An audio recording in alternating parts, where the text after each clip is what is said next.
हरियाणा में 3-4 दिन पहले चंडीगढ़ में कांग्रेस ने एक प्रेस कॉन्फ्रेंस किया और उन्होंने कहा कि हम पूरे हरियाणा की 90 विधानसभा में जाएंगे और हिसाब किताब के ऊपर बातचीत करेंगे। इसी को लेकर कृष्णमूर्ति हुड्डा जो पूर्व मंत्री और फिलहाल बीजेपी में ये प्रवक्ता है और ये खुद कह रहे हैं कि भाई मैं धीरे बिछाने वाला कार्यकर्ता हूँ। इन्होंने पीसी बुलाई और हिसाब किताब के ऊपर जो है इन्होंने बड़ी आंगली उठाई है, कई तरह के पॉलिटिकल बयान दिए हैं, कई तरह की बातें, इनसे बातचीत करेंगे। 10 साल का वो आप लोगों से हिसाब किताब मांग रहे हैं, तो समस्या कहाँ आप लोग दे क्यों नहीं रहे? हम दे रहे हैं हिसाब किताब। आज हमने हिसाब किताब दिया है सबको। हमने एक एक बात बताई है कि 10 साल के अंदर मोदी जी ने 80 करोड़ लोगों को राशन दिया है, हर घर में नलका पहुंचाया है, वहाँ उनका बाथरूम बनवाए हैं। हमने हरियाणा के अंदर 12 नेशनल हाईवे बनाए हैं। कांग्रेस के वक्त में सिर्फ एक नेशनल हाईवे बना था, अब हमने 12 बनाए हैं।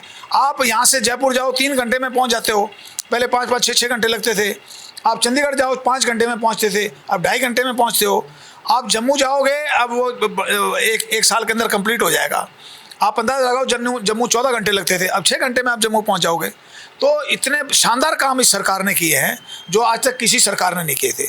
और सबसे बड़ा जो शानदार काम हुआ इस सरकार में हुआ है, वो बगैर पर्ची खर्ची के लोगों को नौकरियाँ मिली हैं। और 1,27,000 नौकरियाँ तो मिल चुकी हैं, सरकारी पक्की नौकरियाँ, और 50,000 नौकरियाँ अगले 2 महीने के अंदर मिल जाएंगी। कांग्रेस के 10 साल के शासनकाल में सिर्फ 85,000 नौकरियाँ लगी थी। भूपेंद्र सिंह हुड्डा आखिर में 65,000 नौकरियाँ छोड़ के चला गया था। जब 2000 में सत्ता से वो जब बेदखल हुए तो उस समय वो छोड़ के चले गए थे। मैंने उस समय भी उनको कहा था कि कम से कम जो लोग इंटरव्यू दे चुके हैं, जिनके सारा कंप्लीट हो चुका, उनके तो रिजल्ट आउट कर दीजिएगा। वो कह लेंगे नहीं, इससे तो लोगों में नाराज़गी हो जाएगी। तो भूपेंद्र सिंह हुड्डा ने लोगों के साथ न्याय नहीं किया।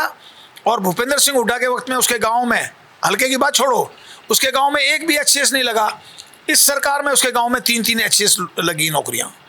तो इस सरकार में बगैर खर्ची के, बगैर पर्ची के नौकरियां लगी हैं। और लोगों को, खास तौर पर युवाओं को, एक इस सरकार पे भरोसा हुआ है, क्योंकि अगले 2 महीने के अंदर 50,000 नौकरियां, क्योंकि कल उसका पुलिस की भर्ती का फिजिकल शुरू हो गया है, तो अगले हम 50,000 नौकरियां और लगा देंगे। अच्छा, आपने ये प्रेस नोट जारी किया है, इसमें आपने हिसार एयरपोर्ट का जिक्र किया, वहाँ तो उड़ान अभी तक शुरू ही नहीं हुई, आपके लिए शुरू होगी? पीछे 7 तारीख को होनी थी शुरू, अब हो जाएगी 1-2 दिन में, वहाँ कंप्लीट हो गया। कल मैं वहाँ से गुजर के आया हूँ, वहाँ कल तक धूल उड़ रही थी, कल शाम को वहाँ धूल उड़ रही थी, हुड्डा साहब। देखो, धूल तो वैसे, क्योंकि बागड़ है, धूल तो वैसे उड़ेगी, अदरवाइज एयरपोर्ट अब उड़ान के लिए तैयार है। कभी भी वहाँ से सवारियाँ उड़ सकती हैं, जा सकती हैं। अच्छा, और इसी प्रकार से अम्बाड़ा हम तैयार करवा रहे हैं बहुत। दूसरा, आपने आयुष्मान कार्ड का जिक्र किया। 2 बार आपकी सरकार में ही हॉस्पिटलों ने आयुष्मान से इलाज करना बंद कर दिया, ये कह के कि सरकार पैसे नहीं दे रही आयुष्मान के। लेकिन अब उनका फैसला हो गया है। पैसे तो अब भी नहीं मिले ना, पैसे मिल रहे हैं उनको, सबको मिल रहे हैं पैसे, और वो दोबारा इलाज कर रहे हैं, कोई किसी को नहीं छोड़ रहे। ठीक है, आपने एक नल का जिक्र किया कि हर घर पे हम जल पहुंचा रहे हैं नल के माध्यम से। रोहतक शहर का इलाका है न्यू राजेंद्रा कॉलोनी, जो मंडी के पीछे है। कह रहे हैं कि ना हमारे पास लोकसभा में बीजेपी के लोग वोट मांगने आए, 5 साल से 500 प्लस टीडीएस का पानी हम पी रहे हैं और हमारी ना कोई सुनवाई कर रहा है। रोड जाम करते हैं तो पुलिस मुकदमा लगा देती है। हमारे पानी का समाधान क्या हुआ? क्या 500 प्लस टीडीएस का पानी हम बिल भरने के बाद मिलेगा? यही हमारा जीवन है। ऐसा रोहतक कितना बड़ा है, बाकी सारे रोहतक में पानी मिल रहा है, उसका तो जिक्र कर नहीं रहे। एक कॉलोनी में या एक गली में अगर पानी नहीं मिला किसी वजह से, वो हम दिलवा देंगे। सरकार कितनी बड़ी है, 5 साल से वो उस 500 प्लस टीडीएस के पानी के भी पैसे दे रहे हैं। मैं कह रहा हूँ, आप गांव में जाओ, लोग बड़े खुश हैं। उनके घरों में, मैं पहले जाता था, किसी के घर में शौचालय नहीं होता था, आज हर घर में शौचालय है। हुड्डा साहब, आपने गांव का जिक्र किया। अभी मैं आपकी विधानसभा क्षेत्र से आ रहा हूँ। मैं सुबह 8:30 बजे लाडोत, दामड़, रेठाड़, नरवाड़, फोगाट वहाँ में घूम के आया हूँ। कहने जी कई लोगों ने दबी जुबान में ये कहा है कि बोला भूपेंद्र सिंह हुड्डा तो गऊ जैसा आदमी है, कृष्णमूर्ति तो कुछ भी कह देता, ठीक है गऊ आदमी के बारे में, लेकिन हम उसके बारे में कुछ कह नहीं सकते। वो लोग तो ये भी कह रहे हैं गऊ आदमी है, उसने गोली चलाई है। कहाँ का गऊ है? अपने गांव में 1982-83 में उसके परिवार ने 450 एकड़ जमीन जबरदस्ती कब्जा रखी थी। 40 साल तक उस पर खेती करते रहे। 450 एकड़ जमीन, रिकॉर्ड की बात बता रहा हूँ मैं आपको। 40 साल के बाद वो लोग, जो वहाँ के किसान थे, उनके भाई, उसके पालने वाले लोग, वो मुकदमा जीते। जब वो मुकदमा जीत के कब्जा लेने गए तो उनके ऊपर गोलियां चलाई गई। ये गऊ कहाँ से है? ये रिकॉर्ड की बात बता रहा हूँ। और जो लोग वहाँ खड़े थे, उनके मैंने तो बचाया उन लोगों को जिन पे गोलियां चलेगी, उनके नाम भी बता सकता हूँ मैं। और उसके बाद वो लोग जब पुलिस स्टेशन गए तो उन्हीं के ऊपर मुकदमे बना दिए। मैं उस समय चेयरमैन था। मेरा एक सवाल है इसी बात में। 45 साल पुराना मामला है ये। 45 साल तक आप उसी पार्टी में थे, उनके साथ गाड़ी में बैठते, उनके साथ नाश्ता करते, उस टाइम तो आपने इसका जिक्र नहीं किया। आज उनके विपक्ष में आप आगे बैठ गए, आप सत्ता में आगे बैठ गए, तो आज 45 साल पुरानी बात को आप बता रहे हो उन्होंने गाँव वालों के साथ वो किया। 45 साल तक आपने क्यों नहीं कहा भाई आपने ये गलत किया था, इन लोगों का कुछ करो? मैं हमेशा भूपेंद्र के खिलाफ जब था, मैं हमेशा ये किस्से बताता था लोगों को कि इसने अपने गांव के लोगों के साथ जाति कर रखी है। ये तो बहुत छोटा किसान है, ये किसान कहाँ है, 2-3 किले का किसान है ये। मतलब इनको भी अंग्रेजों के वक्त में मेरे परिवार से 2 एमएलए रहे हैं, और मेरे ताऊ ने, चौधरी टेकराम ने, इसके दादा को जमानत जब्त करा रखी है लाहौर असेंबली के इलेक्शन में। तो मेरे परिवार में आज भी 3 एमएलए रह चुके हैं, और मेरे परिवार, हम किसानों के सच्चे हितैषी तो मेरा परिवार रहा है। टेकराम राम स्वरूप 4 बार एमएलए रहे हैं, मैं भी ये 5 बार जब चुनाव हारा भूपेंद्र सिंह हुड्डा। अगर ये इतना गऊ था तो 2 चुनाव कैसे हारा ये? लगातार 82-87 ये चुनाव हारा। तो अगर गऊ होता तो गोलियां क्यों चलाई इसने अपने भाइयों के ऊपर, अपने पाने के लोगों पर गोलियां चलाई इसने, और उल्टा उन पे मैं चेयरमैन था, मैंने भजनलाल को कह के उनके साथ न्याय करवाया।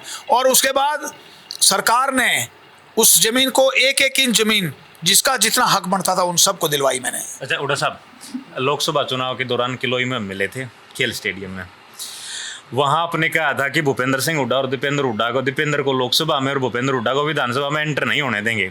दीपेंद्र हुड्डा तो रिकॉर्ड तोड़ मतों के साथ जो है लोकसभा में पहुंच गया, और कांग्रेस दावा कर रही है कि हम सरकार भी बनाएंगे और लोग विधानसभा में एंट्री भी करेंगे। अब क्या कहोगे? ऐसे है भाई साहब, इन्होंने जिस प्रकार से चुनाव जीता वो आपको पता है। 1-1 लाख रुपए तो औरतों के फार्म भरवा दिए झूठे कि हम 1-1 लाख रुपए देंगे आपको, 25 को कांग्रेस को वोट दो, 4 को गिनती होगी, 5 को आपके खाते में पैसे आ जाएंगे। 1 रुपया किसी के खाते में नहीं आया। अब बोले इनकी जान खा रही हैं औरतें।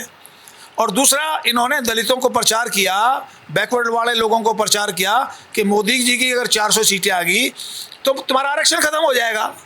तो ये झूठे प्रचार से, और जिस प्रकार से इन्होंने बूथ कैप्चरिंग की है, जिस प्रकार से इन्होंने बोगस वोटें डाली है, ये 3 कारण है जिसकी वजह से दीपेंद्र जीता, नहीं तो नहीं जीत सकता था। लेकिन आपके पास सरकार थी, सरकारी पूरा तंत्र था ना, तो आपने लोगों को समझाया क्यों नहीं? आपके पास तो पूरी सरकार थी, हर चीज के अलग विभाग हैं, समझाते लोगों को कि भाई ये गलत कह रहे हैं। और इन चीजों के ऊपर ना तो आपने इलेक्शन कमीशन को, पुलिस को कोई लिखित में शिकायत दी, कहीं बूथ कैप्चर हुआ है, पैसे की बंदरबाट हुई। आप तो मीडिया में कुछ भी कह देते हो, जो भी आप कह रहे हो, लेकिन उन चीजों का कोई ऑथेंटिक रिकॉर्ड नहीं मिलता। फिर ऐसे है कि हमें नहीं पता था कि ये इस प्रकार का जहरीला प्रचार करेंगे। तो आपको कब पता चला ये जहरीला प्रचार हो रहा है? इलेक्शन के बाद, इलेक्शन में के दौरान पता लगा कि ये इस प्रकार का जहरीला प्रचार कर रहे हैं। जब तक वो एकदम से इलेक्शन आ गया, हम नहीं उसको कंट्रोल नहीं कर पाए। हकीकत यह है कि अब हम अगले चुनाव के लिए पूरी तरह से तैयार है, और आप भी, हम 44 सीटों पे, 90 में से 44 सीटों पे हम भारतीय जनता पार्टी जीती है। आने वाले विधानसभा के चुनाव में हम ये 44 से सीधी 60 सीटों पे ले जाएंगे, क्योंकि हमने बहुत से सुधार किए हैं, बहुत से वर्गों को हमने खुश करने की कोशिश की है। गरीबों को, हम गरीब के साथ खड़े हैं। भूपेंद्र सिंह हुड्डा कभी गरीब के साथ नहीं खड़ा हुआ। इसने हमेशा जात पात की पॉलिटिक्स की है और लोगों को भड़काया है। लेकिन आपने अभी कहा हम 44 से 60 पे चले जाएंगे। 2019 में आपके पास 10 लोकसभा सीट, 10 से तो आप 5 पे आ गए, 44 से 60 पे जाओगे। कौन सा फार्मूला जो है अपनाने वाले हो? आपके 44 से 60 हो जाएंगे। हमने कुछ कदम उठाए हैं। नायब सिंह सैनी एक ऐसे चीफ मिनिस्टर हैं जो 24 घंटे लोगों के लिए उपलब्ध रहते हैं। वो चीफ मिनिस्टर कम है, सामान्य कार्यकर्ता ज़्यादा हैं। आप कभी चले जाओ, उनके 6-6 हज़ार लोगों से डेली मिल रहे हैं वो। तो निश्चित तौर पे लोगों का, और पहला पिछड़े वर्ग का चीफ मिनिस्टर बना है, हरियाणा में पहला आदमी बना है। तो मुझे उम्मीद है कि ये अच्छा परफॉर्म करेंगे और ये तीसरी बार भारतीय जनता पार्टी को लेके आएंगे। अच्छा, एक आपकी जो, मैं भी इलाके में घूम के आया हूँ, आपकी तैयारी किस तरीके की चल रही है? 24 वाले जो भी विधानसभा का चुनाव, आपकी तैयारी कैसी? मैं तो साधारण कार्यकर्ता हूँ, हफ्ते में 6 दिन गाँव में जाता हूँ। मैं तो 4 साल से घर घर जा रहा हूँ, लोगों से मिल रहा हूँ। मुझे नतीजे की परवाह नहीं। अगर पार्टी चुनाव लड़ाएगी तो मैं निश्चित तौर पे लड़ूंगा। ये अगर शब्द जो है ये कब हटेगा कि भाई मैं चुनाव लड़ूंगा, डंके की चोट पे लड़ूंगा, भूपेंद्र हुड्डा के सामने लड़ूंगा? ये कब कहोगे आप? ये जिस दिन पार्टी मुझे कह देगी उस दिन कह दूंगा ये बात। नहीं, आपने बीजेपी ज्वाइन करी, आपकी गुड़गांव में ही बता रहे हैं कुछ मीटिंग हुई थी खट्टर साहब के साथ, तो वहाँ कुछ डील तो हुई आपकी, ऐसा कुछ बता रहे हैं? मेरी कोई डील नहीं हुई, ना मेरी कोई शर्त थी। बगैर शर्त के मैं पार्टी में आया था और मैंने उस समय जिस दिन ज्वाइन किया था, मैंने उस दिन कहा था कि मैं एक सामान्य कार्यकर्ता के रूप में आऊँ, दरी बिछाने वाला। मैं कांग्रेस में भी दरी बिछाने वाला था और मैं यहाँ भी दरी बिछाने वाला हूँ। अच्छा, मुझे किसी चीज़ की इच्छा नहीं है। अगर पार्टी लड़ाएगी तो पूरे दमखम से मैं ये चुनाव लड़ूंगा। अच्छा उड़ा साहब, किसान जो हैं वो लगातार संघर्ष कर रहे हैं। किसान आंदोलन 2.0 चला हुआ है। हरियाणा पंजाब का बॉर्डर जो है वो बंद है, और आपके गांव में, आसपास के गांव में मैं गया हूं, वहां कई किसानों को पुलिस अभी भी डिटेन करके बैठी है कि ये लोग किसान आंदोलन में जाना चाह रहे थे, वहां जाके अशांति फैला सकते हैं। और आप कह रहे हो कि भाई हम किसानों को समझा रहे हैं, किसानों की आय दुगुनी कर रहे हैं, वो सारी चीज़ें कहाँ फिर? ऐसा है कि किसान आंदोलन जो है ये पॉलिटिकल मोटिवेटेड है। राजनीतिक लोग अपने स्वार्थ पूर्ति करने के लिए वो किसानों को भड़का रहे हैं।